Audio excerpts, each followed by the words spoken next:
Welcome to the Weights and Plates podcast. I am Robert Santana. I am your host, along with Trent Jones, my co-host. Wait a minute. You're not just Robert Santana, Dr. Robert Santana. That's right. I actually am now, apparently. Nice. Yeah, you gotta sell that. You gotta write doctor, put it on your cards. After all, I'm a doctor. You are a doctor. You should, your friends be like, hey, listen, I'm doctor now. It's Dr. Santana. I don't know if I could do that shit. Don't know about that.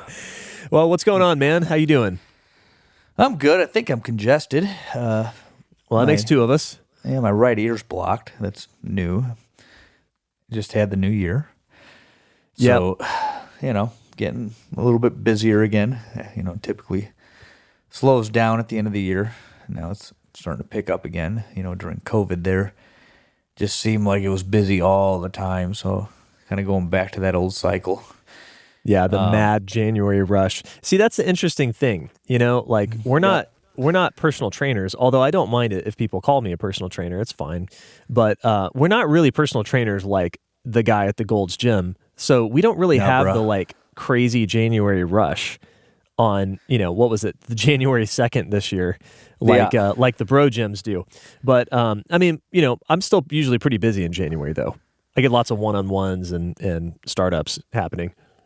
Yeah, I think it's similar, but it's different. Like, we're not getting a ton of, I want abs in 6 months type people that, kind of rush into the Globo gyms or, Orange Theory or whatever commercial fitness type business you could think of. Well, but I think in general, at the beginning of the year, people tend to want to try new shit, Yep. Because, feels like a fresh start, clean slate, whatever you want to call it. So as a result, I think we do generally see some sort of an uptick. But I know when it comes to general fitness clients, it tends to be more for sure because, oh my God, I need to lose weight, Right. Hey, I think we did a podcast about that. Yeah, we sure did. Well, I have a short little story here, and we get to our episode. This is unrelated to the episode, but I thought it was worth sharing here. So, you said you've got congestion. I do too. Sorry, folks. You got to listen to me hack my way through this today. But last week, the cold hit me like full scale. And it was like Thursday. I felt like I got hit by a Mack truck. Just my energy was just in the dumps. My body didn't actually feel that bad. I didn't have like body aches and stuff like you get with the flu. But I didn't feel good. And I had planned last week to be my week of singles. To just do some heavy singles at the end of the year just for fun. And because I was already there in my program, I had been tapering off from sets of 8 to 5s to 3s to doubles to some singles. And I also kind of have this thing every year where I got to squat 4 plates at least once a year. And unfortunately, I lost my notebook from the first half of the year. So I couldn't remember if I had squatted 4 plates or not in 2022. So I'm like, well, shit. I've got to squat it this year, or I've got to squat it this week to be sure, that I squatted 4 plates this year. And so I had a problem. I felt horrible. And so I'm like, all right, let's make a deal with myself. I got to at least squat some heavy doubles. So I'm like, let's do something moderately heavy. So I put 365 on the bar and I squatted it for a double. And I rested for a couple minutes. And the whole time I'm just thinking to myself, I'm like, man, I'm going to feel like a bitch if I don't put 4 plates on there and squat it. So that's what I did. I'm like, fuck it, 4 plates. I'm going to hit this for a single. And it happened. And it actually moved pretty well. It wasn't the greatest 4-plate single I'd ever squatted, but it actually moved better than I expected it would. And so anyway, I just wanted to share that because it's funny what happens when you ignore what's going on with your body and you follow through with the plan anyway. Right. Sometimes you do it and it's true. Your body is performing your body performs as bad as you feel. Sometimes that happens and it's just not there that day. But a lot of times, more often than you might think, you actually do a lot better than you think you would. And I've been doing this for a while. I know that, but I'm still subject to want to kind of sandbag things sometimes. And so that was a good lesson for me to relearn again is that you're often capable of more than you think. So, all you resolutioners out there, there's a day coming not that far from now when all the fun and the excitement of starting a new program wears off, and it's going to suck, and you're going to feel like shit, and you're going to have a cold, and you'll be like, well, not today. I'll go to the gym tomorrow or the day after that. Nope, get up, go to the gym, just do the work. If it sucks, take 10% off the bar. But it's probably not going to suck. You're probably going to get through it, and you'll be fine. Showing up is 90% of the battle, I'd say even more. Yeah. We've talked about this at length. If you just plan to show up over a long enough timeline, you're going to improve. That said, once you reach a certain point, baseline sucks. I was telling somebody this earlier. Right, yeah. There's no more light sets of anything. Your baseline sucks. Yeah, right. Whatever you think is a lightweight sucks. Yeah. I remember the first time I squatted 315. That was a real big deal. And then I almost had to double check the numbers in my logbook when 315 was a light day. I was like, this is my light back off day. 315 is not light day. Still. It's still not really light. Not. No, I fucking hate it. Yeah. When I'm warming up and I hit that last 315 for a single, as my last little warm up. It's always heavy. But, well, today we wanted to kind of go back to a topic we've hit before, but we wanted to talk about this from kind of a ground up level. And that topic is the skinny fat novice male. Mm-hmm. And I think for short, we can say the man boobs guy. Yeah, I'd say that's fair. The man boobs guy. I got man boobs. What do I do? I know you're listening. Dr. Santana, what do I do? Well, I was a man boobs guy back in the day, or at least I thought I was. I've seen cases far more severe than mine over the years, some of which they just needed surgery. It was gynecomastia, not from steroid use. Some guys just have it, So there's a difference between regional body fat deposition and gynecomastia, which is deposits of breast tissue. In the first situation, with a combination of muscle gain and fat loss, you could spread out the fat stores over a larger mass of muscle, or you could lose the fat stores through diet. Those are the two ways that you address regional fat storage in the pecs, because that's what we're talking about here with quote-unquote man boobs. Yeah, and wait, I want to go back for a second, though, when you talk about gynecomastia, because, I think every dude that's been skinny fat at some point probably has Googled that and be like, is that what I have? No, right. Gynecomastia is a very specific problem. It's an actual growth of female breast tissue on a male. And it's due to hormonal imbalances. You produce a lot of estrogen. Right. And that can happen. It's why steroid users tend to have that side effect if they take steroids in certain doses. Right. Yeah. And mismanage things. And I remember in the 90s, there were all these weird sort of precursors to various anabolic steroids that were legal to sell. They would basically metabolize into the anabolic steroid. Pro-hormones. Pro-hormones. Yeah, there you go. And of course, nobody knows how these things actually get metabolized in the body. So God knows what doses people were actually taking. And there was kind of a little rash of gynecomastia cases from teenagers abusing this stuff. But that is a very specific medical condition. That's probably not what you have.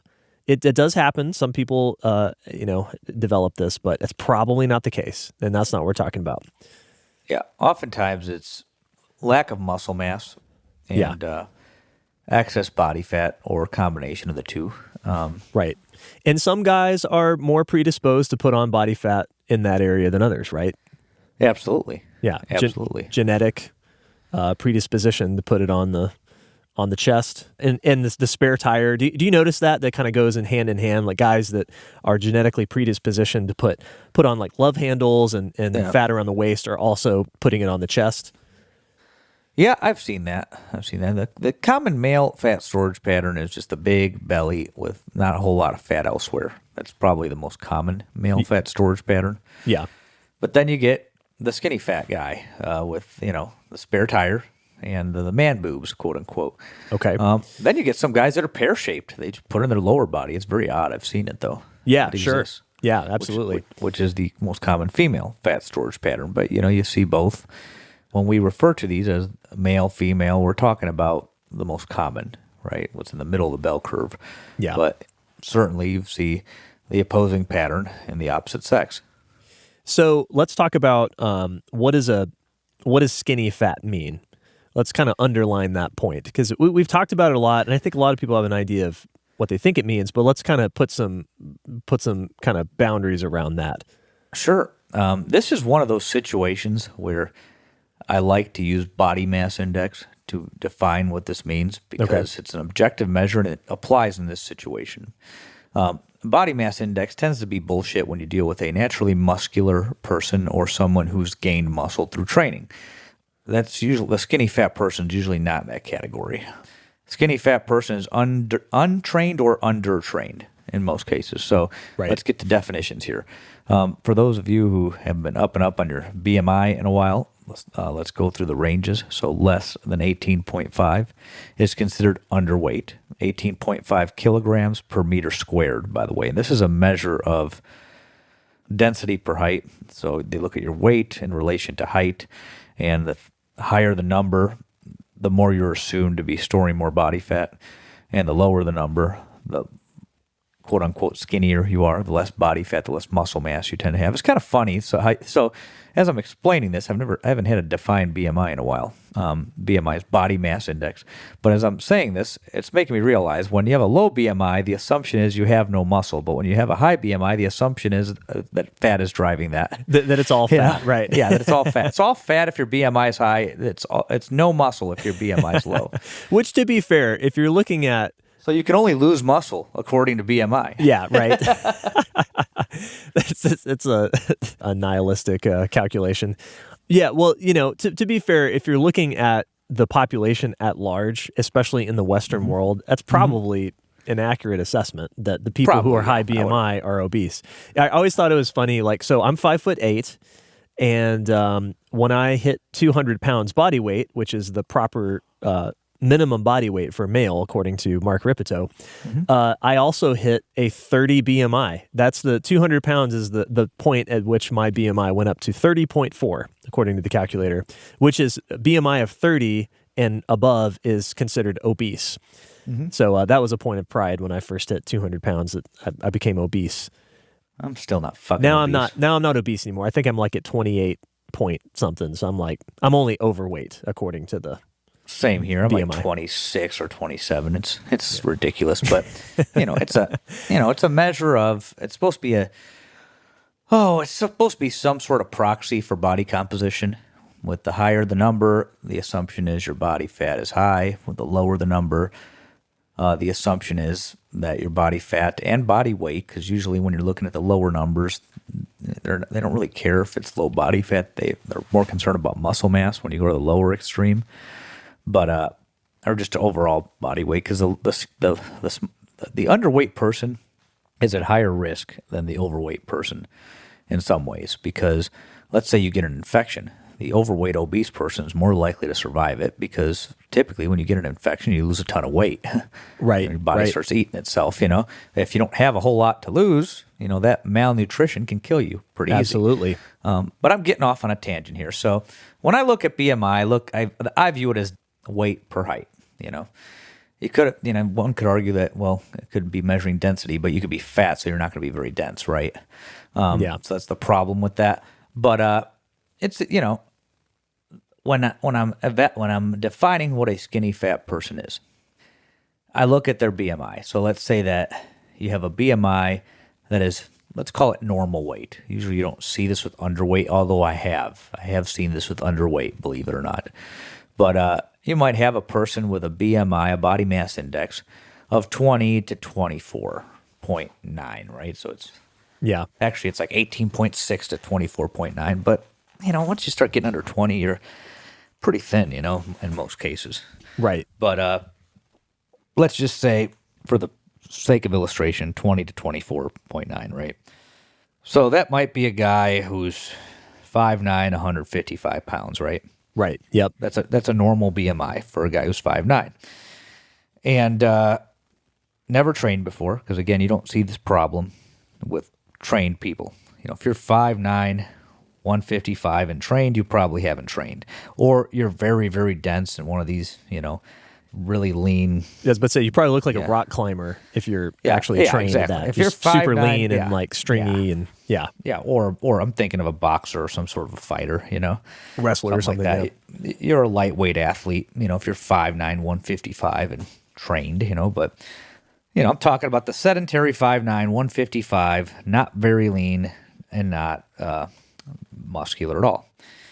This guy will typically complain that he has no muscle definition, despite having a normal to low end of normal BMI, right? So if this person were to hop into a DEXA, dual X-ray absorptiometry, it's an instrument used to assess and evaluate body composition. It was originally designed for bone density, but it's a popular method of estimating fat and fat-free mass. By the way, no body composition instrument can actually measure muscle mass. You're always estimating it. All of it's an estimate, but muscle mass is the hardest compartment to measure with body composition testing, regardless of which method you're using, because it typically will separate the compartments into fat, fat-free mass, and possibly water, right? Yeah. And fat-free mass is anything that is not body fat. So it could be muscle, organ, etc. The theory is that muscle and water are the two that can be altered pretty easily. That's a whole nother episode. But the skinny fat guy may have a normal BMI. Let's say he has a BMI of 20, right? Let's say he's 5'9", 150 to 155. But then he hops in a DEXA and his fat percentage is 25%. Right. Okay, so the objective way that I like to define skinny fat is normal BMI, high fat percentage.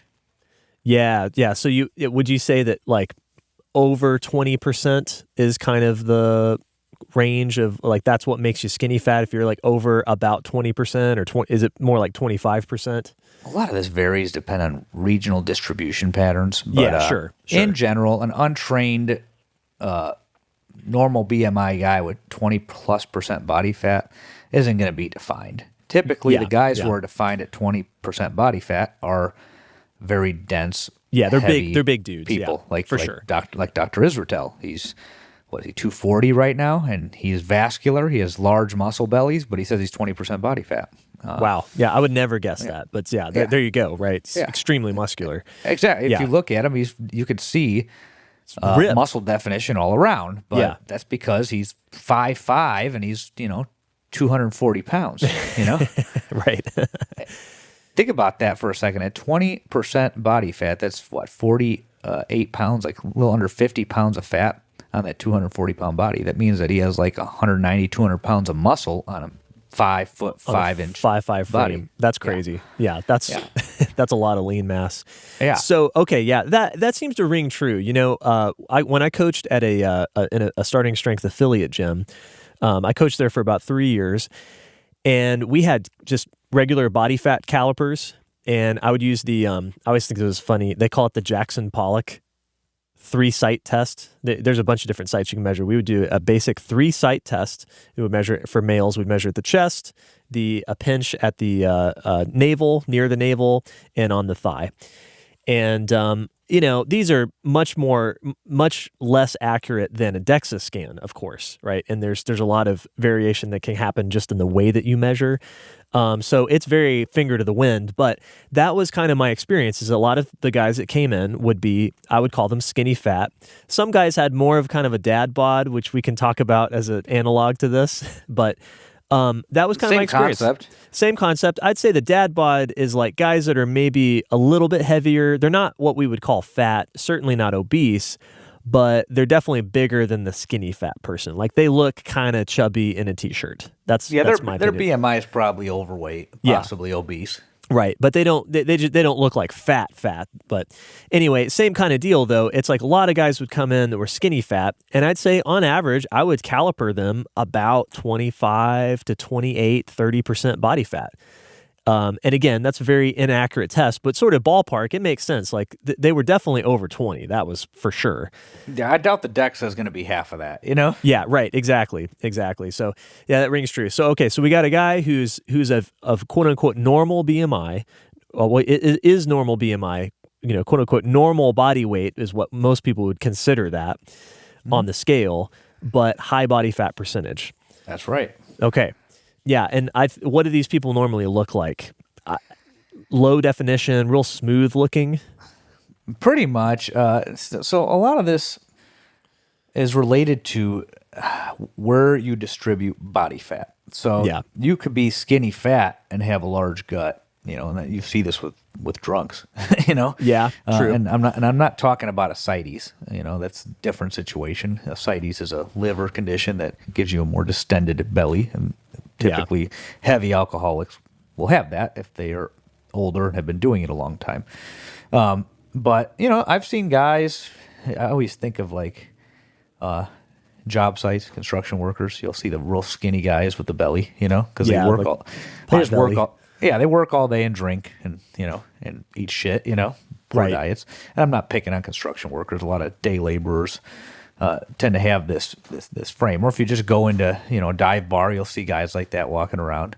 They're it's a phenotype that exists. You have the guy who's skinny and otherwise lean, but with a big giant belly. All their fat's right in the middle. Yeah. And I trained a guy like this. He actually worked. He's a general contractor. That's why this jumps in my head. So I'm not picking on you guys for no reason if you're listening.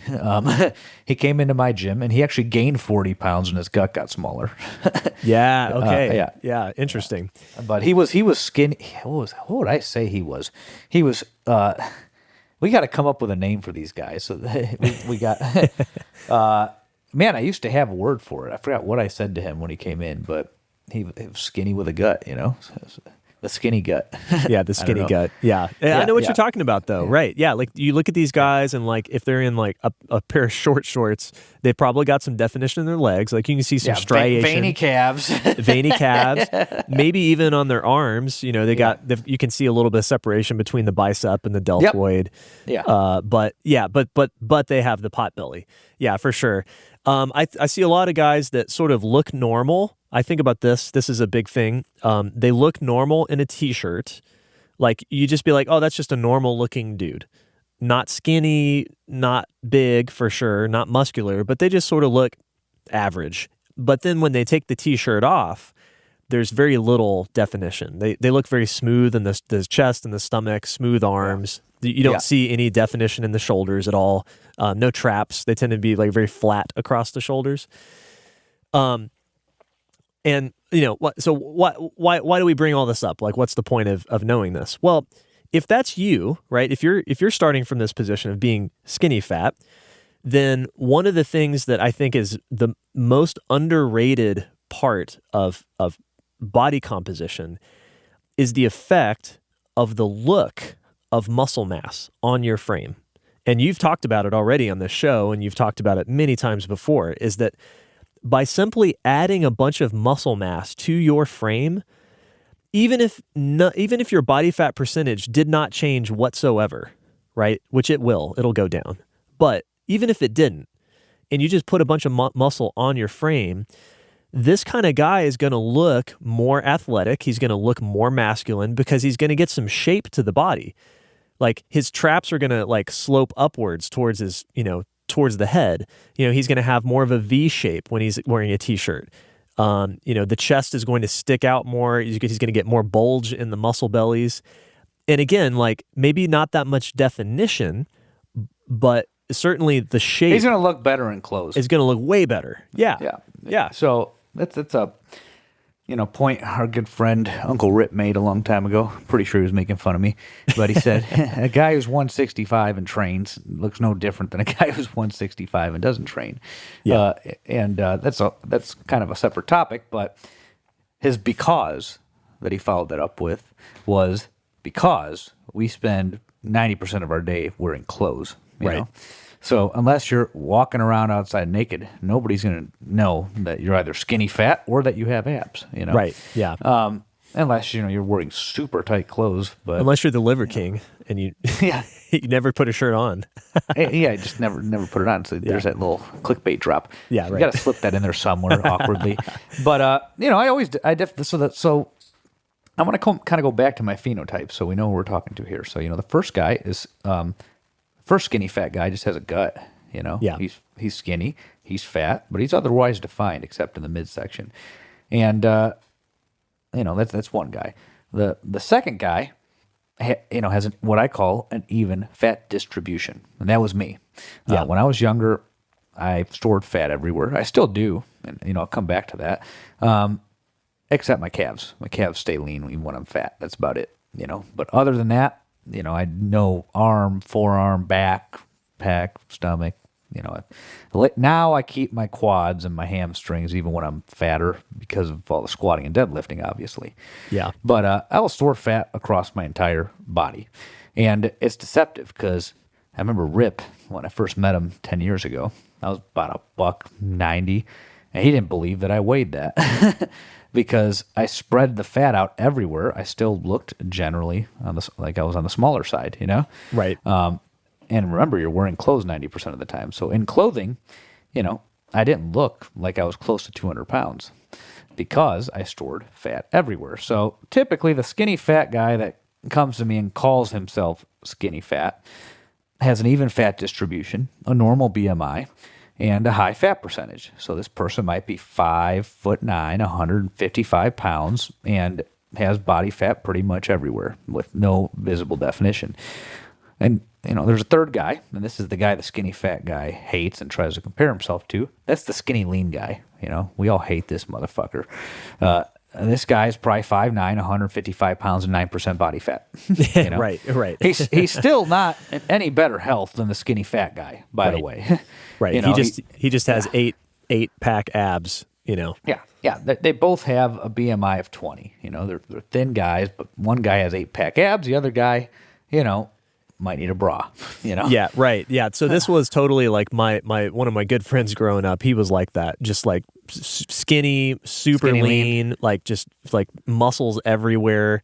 Now, he just looked like a rail when he put a t-shirt on, but yeah, he takes his t-shirt off and he just had abs popping out everywhere. Yeah. Mm-hmm. And then there was me, who is definitely on the skinny fat, like the second guy. I had an even fat distribution, although I had a little bit more like tire around the midsection. I still do. Right. I still have the love handles, even though I'm leaner than I was then. Yeah. So, all right, cool. So hopefully that gives you a little bit of picture of what we're talking about when we're talking about the skinny fat guy. And like I said, it's important to know this because the answer is, the answer that most people that come to me that are skinny fat, they think they know what they need. They're like, I need to lose this fat. I need to get leaner. And what they just said, right, they will often say those two things to me. And what I have to point out to them is I'm like, look, you're giving me the problem, and you're also giving me a solution that's wrong. Right? That's not necessarily the only way to get leaner, right? So they're right in the sense that, hey, I need to get leaner. They need to lower their body fat percentage, but they assume that the only way to do that is to lose fat, right? And that's not the case. Remember, body fat percentage has two variables, right? You have the numerator and you have the denominator, right? So you can also, to lower your body fat percentage, you can also just add more muscle mass. If you add a whole lot more muscle mass, guess what happens? And you keep your existing body fat roughly the same, maybe it goes up a little bit, but you add a whole lot more muscle mass, well, guess what happened? Your body fat percentage went down. Yeah, so, I was guilty of this myself when that's what got me to start training. I joined swimming at 15. I was already thinking about this because, man boobs are annoying, especially, I grew up in the 90s, WWE guys had huge pecs, Right. And these bodybuilders had huge freaking jacked pecs with veins across them, Some of the WWE guys like only had pecs. Oh, yeah. Like they didn't have Pecs. abs. They were just kind of like, it was kind of smooth, but they had big pecs though. They had big pecs and traps. Yeah. But They just did shrugs and bench all day. Yeah, I don't understand what the hype was with Hogan and Flair. I mean, Hogan had the gyno, and Flair had the worst gyno I've ever seen in a human. and yet these guys were the superstars. Hey, but, you know what though? You know who has more titles than Tom Brady? Ric Flair. Ric Flair. Anyway, yeah, it's true. It's so true. Yeah, these guys are like all pecs and traps. Yeah, pecs and traps. Upper back, no lower back. Me and my friend used to laugh about this when we got into lifting. We were like, these guys have traps, arms, pecs, upper back, no lower back, and no legs. And it's probably pretty accurate. Yeah. I mean, they didn't have like bird legs, but they didn't look like they were competing in Olympic weightlifting either. But they weren't, so they didn't need to.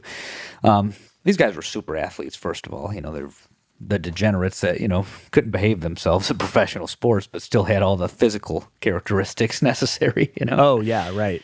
But back to the topic. So I knew that. Okay, I got a bench because I got man boobs, and I think lifting plays a role in this. And in the '90s, spot reduction was popular. Still hadn't been. I mean, it'd been debunked by people in circles, but we didn't have the internet, so things didn't spread as fast. So the a large chunk of the population probably still believed that you can do ab exercises to spot reduce body fat off the stomach, and I believe that benching would spot reduce fat off the pecs. That's just the logical conclusion. If I do pec exercises, that will change the way that looks. And that's that. There's a truth to that, right? Especially with pecs. With abs, less true. Well, there's truth to it, but you're not going to do it with sit-ups. If you get your deadlift and squat up, your abs do hypertrophy, and you tend to have an ab gut when you get fat, Right. not like the bodybuilders. We're not talking about the insulin-induced or growth hormone-induced ab gut, but I'm saying that when you store fat on your stomach and you're a trained lifter, you can see your ab outlines much better. When I was not squatting and deadlifting heavy, I just had a gut, which is kind of interesting. So, it's not, but I guess what the argument really is are you losing fat off that area by doing an exercise, or are you doing something else? And that's what I'm going to talk about next. You're actually doing something else. So back to what Trent talked about. There are two components to body composition. One is the fat mass, which is what we visually see, on our bodies, and we get pissed off and say, hey, man, I need to lose fat because I have man boobs and I have this spare tire, and I just want to lose this. And they grab it, and you're like, all right, dude, Right. But then there's the muscle mass component. And, the first thing they say when you say, well, you need to build muscle, man, is, well, you have to gain weight to gain muscle, and I'm going to gain more fat, and I already have a lot of fat.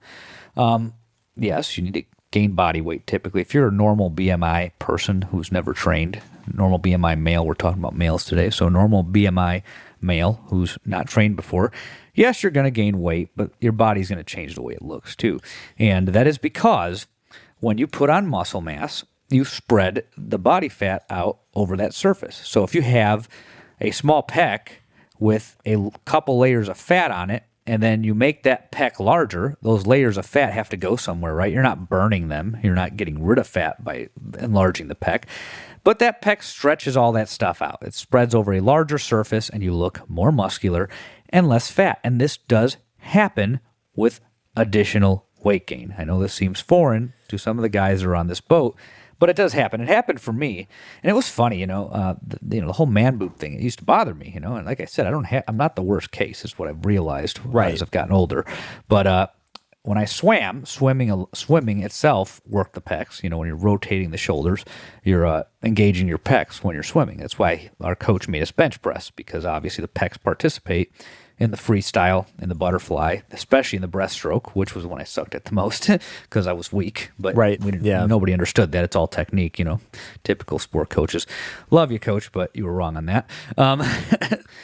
So if you enlarge the pec or enlarge the rectus abdominis, the fat layer or layers over that muscle belly have to spread out. Those fat cells spread out, so you look more muscular and less fat. So when the reason I brought up swimming was I remember there was a guy on my team that had really good insertions. He was Eastern European, of course. So good deltoid insertions, good bicep insertions, good pec insertions, but he was on the smaller side, so he was skinny lean. Like he was probably an ectomesomorph if I wanted to use somatotyping. Yeah. But he had tight skin, thick skin, so he wouldn't have made a great bodybuilder, but he had thick, tight skin, so the muscles looked full and tight. And I thought he had like perfect pecs, right? Compared to me at least, right? And I started bench pressing when I was 15. I got to be his friend my second year. My first year I didn't know anybody, so when I was 16, him and I became friends. And my pecs responded to training. My father had large pecs, and I'm a smaller miniature version of him. I have my mother's family's frame and bone structure, but I have my father's muscle belly appearance. My muscles appear the same as my father's, just on a smaller frame. So, he has big quads, big thighs, big traps, big pecs, but then he has thick wrists, much broader shoulders than I do, and big arms. So my pecs responded to training, and that's, in part genetic. So my pecs filled out. I certainly wasn't satisfied, of course, because I'm like, anything soft is bad. This is how this bodybuilding shit gets in your head, And I was about 16 at the time, and that guy that I just told you about, he comes up to me one day. He's like, "Man, your pecs look jacked. You look way bigger than me." So to this guy, somebody completely on the outside, who arguably probably had better genetics for this than I did. Yeah. He wasn't noticing the fat; he was noticing the muscle mass change. Right. Right. Exactly. And I never forgot that. If I remember I wore this one sweater in particular that was just, a little bit more fitted on the shoulders. And especially once I started lifting, things started to fit differently, and I was going through puberty. So I spread out the top of the shirt, mostly in the pecs, because I didn't train my arms and shoulders as effectively as I do now. And that's why he brought it up. I was walking down the hallway. He's like, "Your pecs look huge, dude." And I'm like, "Oh, cool." But I'm like, "But they don't look like yours. What the fuck?" Right. Stupid teenager shit. Well, but you know what though? It's funny. It often that same kind of line of thinking follows us into adulthood. That's the other thing about this that I think is underrated is that when you look in the mirror, more often than not, you're not actually seeing your body. Like your eyeballs don't see the whole you in the mirror. They're seeing little tiny pieces of you that you don't like. And and I guess it depends on the day, right? If you're having a really good day, you're in a good mood, you're like, "Yeah, my traps look pretty good. Yeah, I'm feeling good today." But if you're in a bad mood or you're feeling down about yourself, then you're going to look at all the little fat depots that you have that you perceive as problem areas. Yeah. And you're not seeing the whole effect of yourself. Well, guess what? That's not what people see when they look at you. That's not what other people... You don't do that to other people, right? You don't go looking around and like, "Look at that guy's like right oblique. He's got like a weird like misshape..." Yeah, the world is not full of bodybuilding judges. Right, exactly. That's not what we do. So that's the way... So if you really want to think about like, if one of your goals is improving your appearance, right? You have to... Don't just think about improving your appearance to yourself. Think about improving your appearance to the rest of the world. I have a similar story that I think highlights this. This is a short one. I remember I was working in Dallas downtown, and I was, I wore like, typical business clothes, button-down shirt, slacks. And there was a time period where I was taking the train in to the office. And so I remember I had started training, and I joined a new gym, and I had kind of made a couple of aborted attempts at LP, but this time I actually had a coach, and I was training under her, and I was, doing LP, doing it right finally. And this was maybe 6 or 7 months in, and I had gained like 30 pounds in that process. And so I had been 150 something, and I was now like 190. Bigger than I had ever been. And I'm walking around in this busy train coming back from the gym, and I got my clothes on and I got my bag and stuff, and I'm just looking for like a place to, see if there's any seats open. And I remember like I'm like walking down the row of people, and there's like a guy standing in the middle of the row, and he like turns around and looks at me, and he like sees me, and he like gets out of the way for me to pass. Okay. Now, if you motherfuckers that are like 6'4" that just heard that, they're like, "Yeah, isn't that what always happens?" No, it's not. Okay. when you're 5'8" and you're 155 pounds, that never happens, right? You are always like squeezing your way around everyone else, right? Nobody gets out of the way. But that was the first time that had happened to me. And I remember that because I was like, whoa, this guy turned around and saw me. I was like, whoa, this dude's big. Let me get out of the way.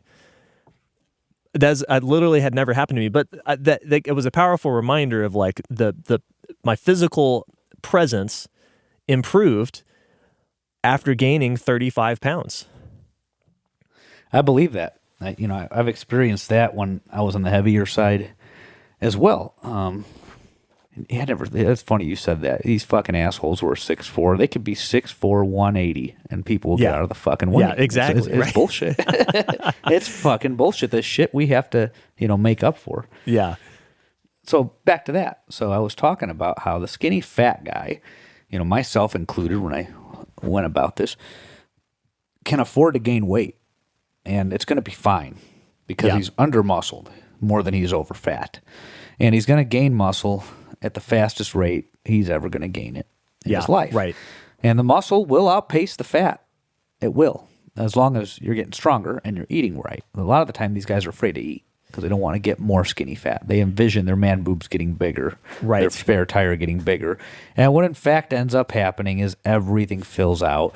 You may not get visible abs, you may not get veins across your pecs or the horizontal line that goes across between the major and the minor. You may not get that. By the way, now I tend to have that when I'm high body fat too. That doesn't seem to go away. I didn't have that at all back in the day. Right. But yeah, like I take guys that are 165, 20s for body fat percentage. And then they get up to 185 and they're probably about the same fat percentage wise. They might gain fat and muscle, but the ratio of muscle to fat is higher in terms of how much they're gaining. The muscle outpaces the fat. Yes. If you're training correctly. The thing was, I wasn't training correctly. I didn't have access to this shit back then. I didn't know what deadlift was a low back exercise. That's what I thought because I was doing it wrong and fucking wearing out my low back. It's a miracle I didn't get hurt. Squat was legs, bench was pecs, and you had to curl to build arms, but curls didn't work for me for some fucking reason. I think a lot of that has to do with just having a weak back, Yeah, you couldn't do them heavy. You couldn't really do them heavy enough. Yeah. I couldn't do them heavy enough. And, some guys, like my stepbrother, bring him up a lot. He has all the best genetics for this shit. His skin's probably too thick for bodybuilding, but, he would place probably in the top 10 in a show if he did all the drugs and trained like they did. He has all the insertions, that's for damn sure. Yeah. But, he just starts curling and he gets to, heavy numbers pretty effortlessly. And that's what I always bring up to people when they say, oh, it's not about strength. It's like, yeah, for some guys, it's not. These guys that promote hypertrophy, they tend to get to these guys that promote hypertrophy as a style of training different from strength often get to pretty reasonable numbers in their first few months. They have a pretty nice LP. It's equivalent to Mike Wolf getting his squat up into the 500s on his linear progression, right? He got over 500, right? It's equivalent to that. They might be curling over 100 pounds for sets of 10 in the first few months because they're just built for it. So then, of course, they'll promote 10s and 8s and things like that. Yeah. All that stuff works, by the way. It works, by the way. But for the skinny fat guy like me, 30-pound dumbbells were heavy my first 5 to 10 years even of training. And, a lot of that has to do with what I was doing is what I'm saying, right? Yeah. Like I thought a 30-pound dumbbell was hard, right? The guys with big arms were curling 50s. And I'd read about, guys like Sylvester Stallone when he trained with Franco Columbu for Rambo 2, he was curling 70s by the end of it, right? Yeah, right. And, granted there's drugs there, it's no secret that he takes hormones and that he probably took stuff then. I think at the time he was denying it. I don't know that he'd deny it now if they asked him, but, I understand all those things. But the whole point is, okay, he's taking drugs and he's curling 70s. So obviously strength matters in this shit, right? Right. And what frustrated me about curls was that my baseline was just so shitty and I couldn't move it accidentally like these other guys. Now, knowing what I know, I needed to microload that very early on. Whereas these motherfuckers, they don't think about microloading because they get to reasonably impressive numbers just going in there and fucking around. Like me getting to 30 is like them getting to 50 or 60, you know? Yeah, I've run into that too, even in the barbell world, where people will be like, like, come on, guys, like, why are you microloading? Like, you're just fucking around with it. Like, seriously, are you adding 1 or 2.5 pounds to your lift? You think that's really going to do anything? I'm like, all the guys making that argument are like the guys who squatted, 405 for 3 sets of 5. And they're like, yeah, okay, if you're doing that, yeah, adding 2.5 pounds of the lift, to 405 is not much. But okay, when you're squatting, when you're trying to take your squat, from 225 to 250, then it makes a big deal. Or your curl or your press or whatever. I love that. That is the number one thing. I guess that's the 2 things we need to highlight probably the most this episode is, number one, you got to lift heavy. You got to lift heavy. You have to get stronger. And you have to, that's how you get stronger. You have to lift heavy weights to get stronger, and you've got to do movements that are going to train your entire body to build the muscle mass. That means you got to do the squat, the press, the bench press, the deadlift.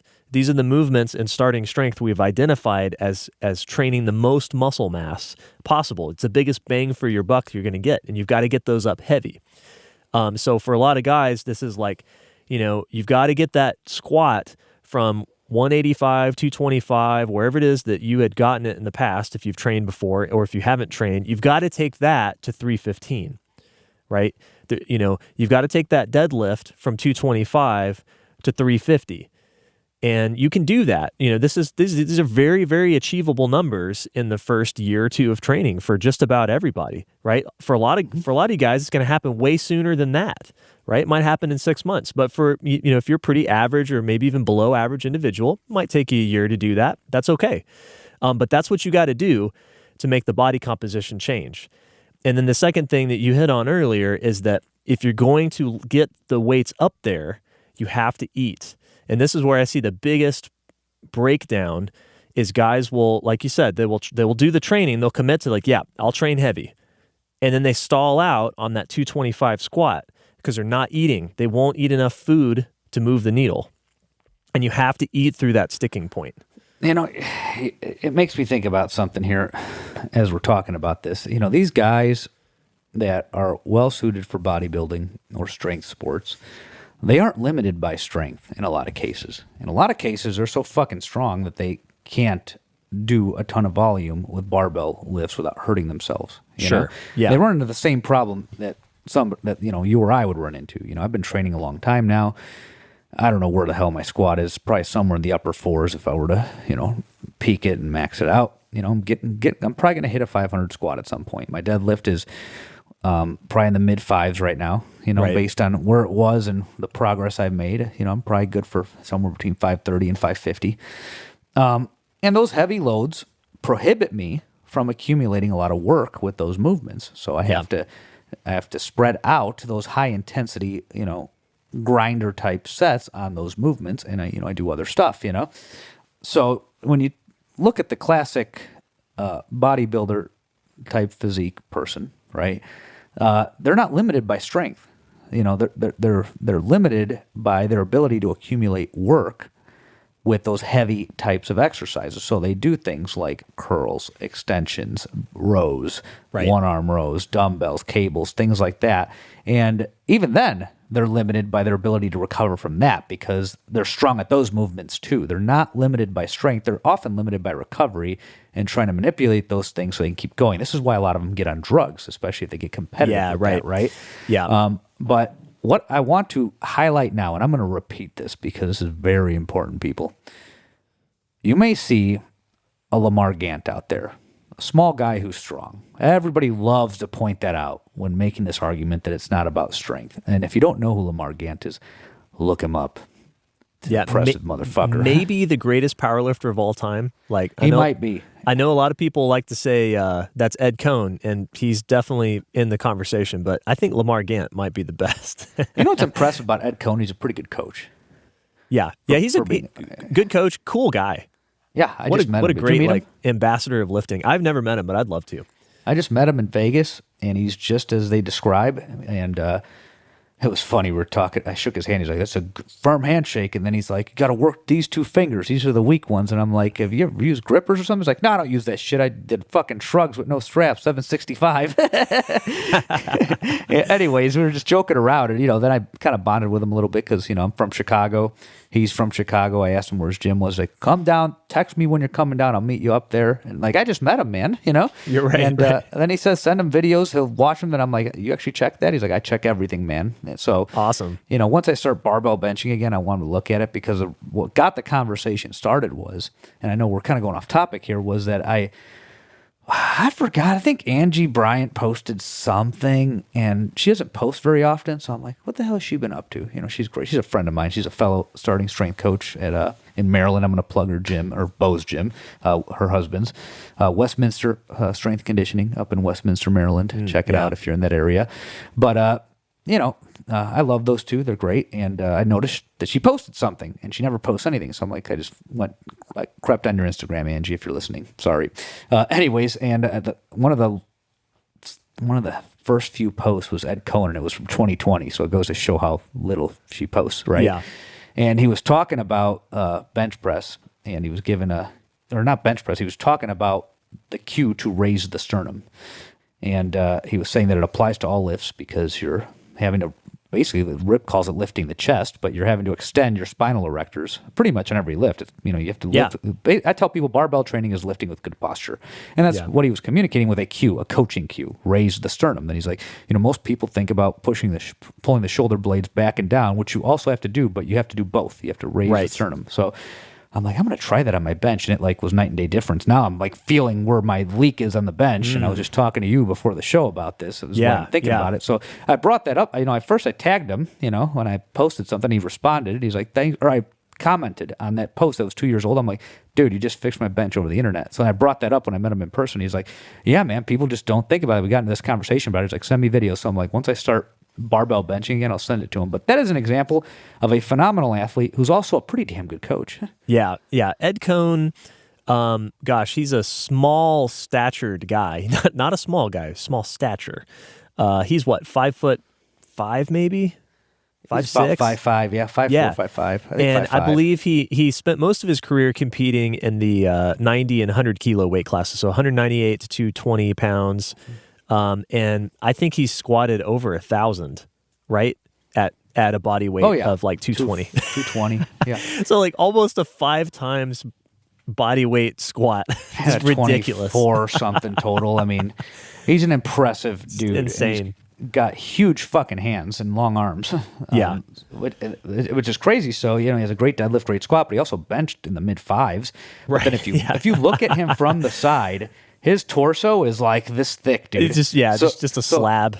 So he offsets the arm length with this thick fucking torso and barrel chest, He's just he's basically the perfectly, if you had to draw up the perfect anthropometry for powerlifting, it's Ed Cohn. That's Ed Cohn, yeah. And then absolutely. Lamar Gant is not far off. Go look this guy. If you've never seen Lamar Gant, you got to look at him. So the thing about Lamar Gant is he was a small guy too. He was probably 5'2" or 3", maybe. 5'2", I think 5'2", 123 or 132. Yeah, he competed at 123 and 132 in different points of his career, and he had severe scoliosis. His back looked like a question mark. But he was super jacked, and he had insanely long arms. He locked out his deadlift at the kneecaps. Yeah. So he pulled, I think he deadlifted 600. Six something. Was it 300 kilos? 660? Yes, it was 300 kilos. That's right. Yeah, I just looked it up. So 661 at a body weight of 132 at the time. So it was a 5 times body weight deadlift. Ridiculous. So I bring him up because, if you see him out in public with clothes on, you probably don't think that's a world-class power lifter, Right. Yeah. No way. And it's funny. It's funny that's the funny thing too, when the way people perceive other humans based on their size. So you see a big guy, you assume he's strong. You see a small guy, you assume he's not strong, right? But then it's not about strength, right? So the things that's coming out of people's mouth is inconsistent with, deeply embedded perceptions of our fellow humans. Yeah. But this all comes back to my point, right? Very rarely, if at all, unless the fucker is rehabbing, are you going to see a 250-pound lean animal and by animal I mean just a giant fucking human, a bodybuilder, right? You're not going to see a pro bodybuilder struggling to squat 135 or bench 95. Yep. I'm going to repeat this. You are not going to see a large muscular man struggle with the light weights you're struggling with. Okay? Yep.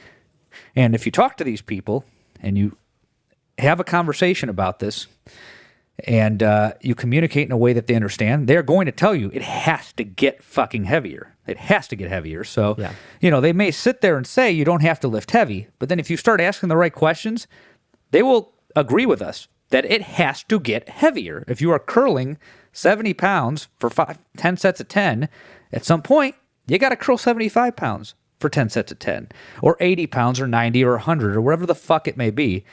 It has to get heavier. So again, you're all going to point out the small guy who can lift a lot. Yes, we know he exists, right? Point out the big guy who can't lift a lot. And by a lot, I don't mean, I'm not saying that, okay, Ronnie Coleman can't lift as much as Ed Cohen. That's not what we're fucking talking about. We're not talking about world-class power lifter versus world-class bodybuilder. Right. Because I've seen that bullshit argument thrown out there too. Yeah.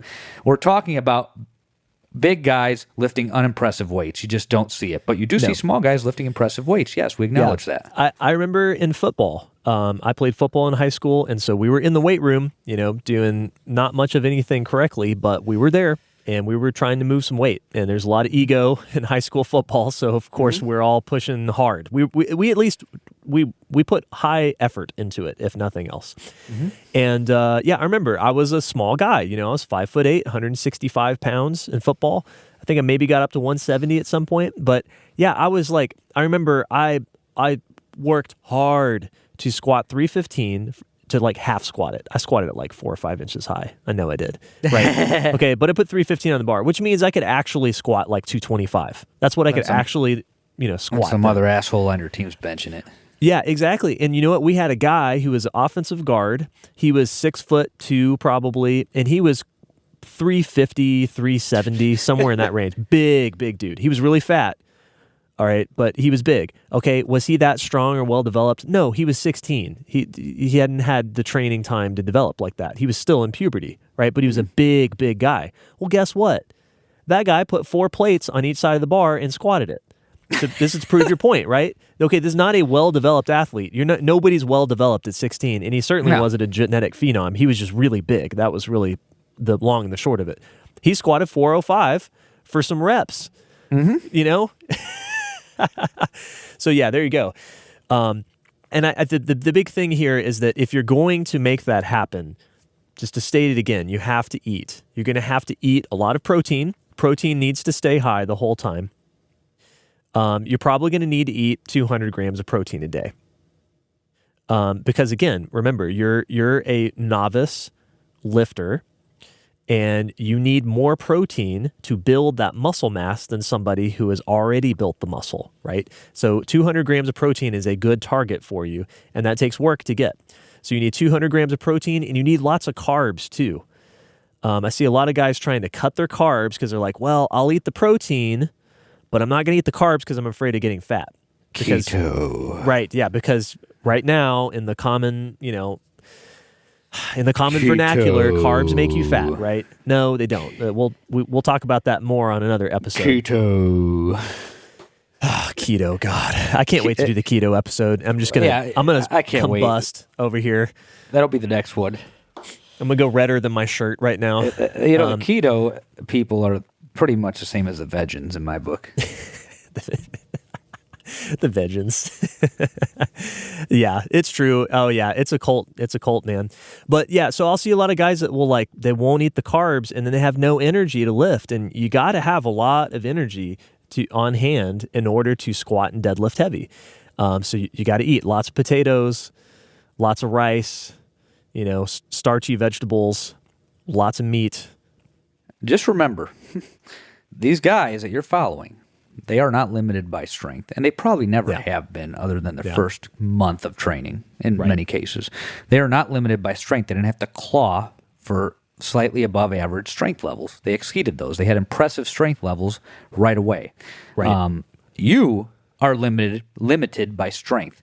I came to this conclusion after years of recycling magazine and internet programs that were, more on the hypertrophy side and not really going anywhere. And a lot of that was methodology too, wasn't micro-loading and not keeping a training log. There were things, I take responsibility for things I fucked up because anything that gets heavier is going to work. But it dawned on me one day. I started looking around the gym and, since we're talking about aesthetics, typically we have an aesthetic in mind, right? There's a way we want to look. So the guys that looked closer to what I was chasing after were also, wait for it, lifting more weight than I was. They just didn't train that way. They accidentally got there because they had the raw materials to do so, right? So that is the difference between you and the bodybuilder or quasi-bodybuilder that's telling you don't have to lift heavy. He didn't have to because he was already strong. His first squat was probably 225, I know guys that their first deadlift was in the high 400s. I know a guy that reported that. And guess what? He was a minor league catcher. And, as it happens sometimes, bad joints prohibited him going from the minors to the majors. But he was a minor league catcher. Yeah, right. And he had a 485 deadlift out the gate when he was a teenager, Yeah, it took me years. There. Yeah, it took me years to get there. So for that guy, I mean, he enjoyed strength. He ended up competing in powerlifting, but he didn't have to chase strength in terms of powerlifting strength, I should say. He didn't have to chase 5 reps or less, the main barbell lifts to achieve that. He just had it, right? Many of the guys that are telling you that it's not about the weight are correct. It's not for them.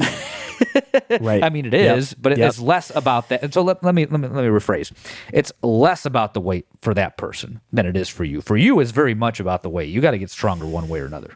Yeah, I remember. So earlier in 2022, this March or April, I had to go train at a Globo gym for a couple of sessions. That would be fun. And it's the first time I'd been in a Globo gym, probably a year at that point. I go about once a year at this point, which is more than enough. But, I always think it's interesting to see, what are people out there lifting? What's your average gym bro lifting? And this was a pretty good cross-section. This was a part of town, a lot of 20 and 30-somethings out there. And I noticed, because I went over to the squat racks, of course, I noticed that there were probably 4 or 5 guys that squatted around me while I was there. And I saw 185. I think I saw one guy put 2 plates on. All of these people were squatting 6 inches high, all of them. Those are the numbers that I saw. I saw one guy maybe put I think he did some reps at 225 and maybe put a 10 on. So I think he was 245, but that was it. That was the cap, right? That's as much as I saw. And again, all very high, so not valid squats, but that's what they're putting on. Okay, I walk over to when I did my bench press, and I remember I was watching the dumbbells, and I was watching the bench press, and a bunch of these gym bros with big arms, they're benching 2 plates. What do they put on the bench? They're doing a bunch of reps, and they put 225 on there. Okay, so shit hasn't changed in 20 years. Yeah, exactly, right. So there you go. These guys had small legs, big arms. Well, guess what? They're benching 2 plates. So if you can't bench 2 plates for 3 sets of 5, okay, well, there you go. There's your target, right? If you want to have a good looking upper body, why don't you start there? Get your bench up to 2 plates for 3 sets of 5. Okay. And in the process of doing that, you're going to build that upper body that you want. And then, and only then, once you get to these sort of baseline markers of strength, then you can think about cutting or trying to trim off the fat. Okay. But that's way down the road. That might be a couple years down the road for you. Right. It takes everyone different. Years. Yeah, exactly. It takes everyone different amounts of time to hit these. Right. And if you are skinny fat, chances are that you're probably of pretty average athletic ability. Right. So you're probably not going to respond to training super fast. So I think that's a good place to close out, is just remember, this is not a week's game. This is not a month's game. It's a year's game. Right? And if you just show up for 2 years and put the work in, I guarantee you, if you do that, you're going to look way better on the other end, right? And you're going to get close to these numbers on the lifts. And in the process of doing that, you're going to be a completely different looking person. Absolutely. And we're going to hammer on this a lot more this year because I think that it's an important topic, and I remember when I was going through this myself, the resources available just weren't helpful for me because it was either, everything was pretty rigid. Like, okay, if you want to build muscle, you got to gain weight, you got to gain fat. And then I'd do it, and then I'd lose the weight, and I'd, be skinny fat again. Or right. Or skinny, or less skinny fat, I should say, but not more defined, And a lot of that had to do with the lifting. There was not good lifting advice out there back then. So, I have photos. I need to start posting these damn photos up more so I can educate. But the last time I got very thin before starting strength, I got down to 154 to 156, depending on the day. Because, when you get to a bottom of a cut, your weight fluctuates, Yep. Nothing's static. And I have a picture. See a little bit of shoulder because I think I did some pressing back then, push, press, or unnecessarily strict barbell press that wasn't as good as now. But I remember thinking, I'm like, man, I don't have abs at this, I don't have visible abs. I have abs. I didn't have visible abs. I was leaner than I was in the past, but I didn't no abs, and my arms were not defined. And it's funny because now, 20 pounds heavier than that, I can see my deltoids, my biceps, my triceps, my forearm muscles. I have veins, that I didn't have in that picture. So a lot of it had to do with training, and that's what we're really trying to hammer here is you're not fat, you're under-muscled. You're not skinny fat, you're under-muscled. The guy who is the same height and weight as you at 9% body fat just has more muscle mass than you do, but you're both skinny fucks, Right. So yep. It's just different problems, right? You still have to go about this the same way. You have to get stronger. And everything I've done to address this issue over the last 25 or so years has revolved around some form of getting stronger, and it's fixed all of it. I have no complaints about my body right now.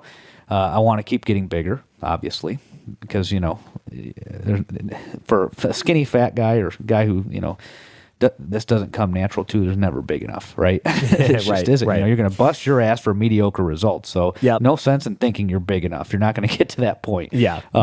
Or the words of C.T. Fletcher, ain't no such thing as too motherfucking big.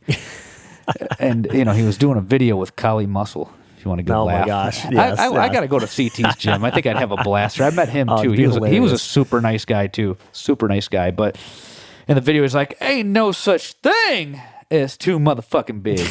If there was such a thing as too motherfucking big, and there isn't, but if there was, it'd be this motherfucker right here. But there is no such thing as too motherfucking big." But Preach it. yeah. So long story short, what we're trying to tell you is you got to train, you got to eat, you got to gain weight. You can lose some of that weight. I got a guy right now who willingly gained the weight, did not care about getting fat. He was on the thinner side and not very muscular, but then he also was not very strong. He just squatted 290 for 3 sets of 5. He just pressed 135 for 5 triples. And he's deadlifting in the mid 300s right now. And his body has changed. He has a trap silhouette now that was not there before. His shoulders look rounder. He looks like he does something now in clothing. I'd like to push him up a little higher. He's 179. I think he's about my height, but he's a novice, And I'd like to get him in the mid 180s before we trim back down. Am I going to trim him down to 155? Absolutely not. And I don't think he wants to do that. He understands what needs to be done. He's somebody who's been receptive to this. And he's overcome a lot of frustration. I'm proud of the fucker. If he's listening, he knows who he is. And you get that sometimes, but at the end of the day, you're in this for the long haul. We talked about this in our last episode of 2022. The harder this is for you, the longer you're going to be doing it. So either abandon the goal and understand that you have more important things to do if that's the case. No judgment here. Just show up and do something, but no judgment here if you just decide I'm not putting 5 to 10 years of my life into weightlifting. That's just stupid. That's fine. But, at least do some weightlifting. That's different topic for a different episode.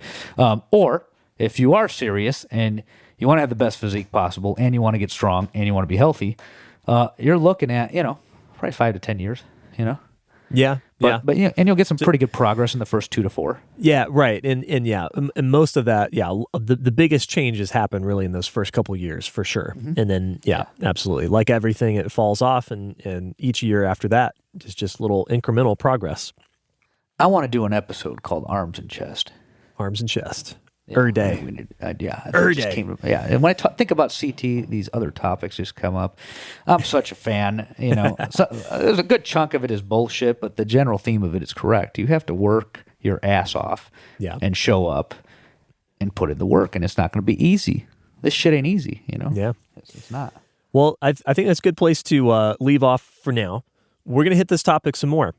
I think we want to talk about this specifically, the same topic specifically for women and some of the different considerations we might have in this process that we just outlined, and maybe we talk about this process for the old guys out there, right? So if you're over 40, over 50, over 60.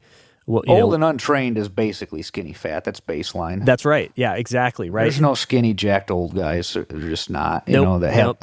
Untrained, skinny, jacked old guys. I've not seen that. I have not seen them out there. Yeah, exactly. Testosterone starts to fall off. You get older, and the muscle mass goes down. The body fat goes up.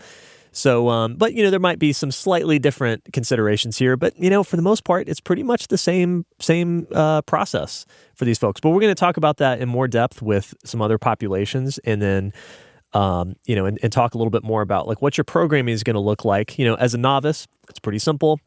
It's do starting strength, right? Do the novice linear progression. But as you get into intermediate territory, things might look a little bit different for you versus someone who has different goals. So, but we'll leave that for another episode. Let's just close it out. Sure. Thank you for tuning in to the Weights and Plates podcast. You can find me at weightsandplates.com or on Instagram at _Robert_Santana. If you are local to the Phoenix area or visiting, you can find my gym either on the website. It's going to have its own soon, but stay tuned for that. Or you can go to Instagram at weights _and _plates. Excellent. You can find me at marmaladecream.com. That's my audio company. Or if you're interested in coaching, you can contact me, jonesbarbellclub@gmail.com. All right, we'll catch you again in a couple weeks.